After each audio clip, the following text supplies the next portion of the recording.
Assalamualaikum warahmatullahi wabarakatuh. Perkenalkan, nami kula Imraatul Lutfi Azizah saking kelas 11 MIPA Gangsal, absen 15.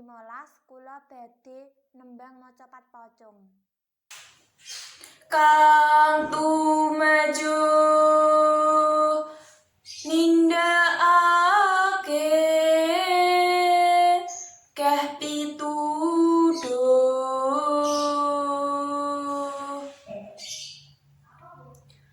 ngadepi corona manut dawuh ing pangarsi aja kendhat dedepe marang yang suksma.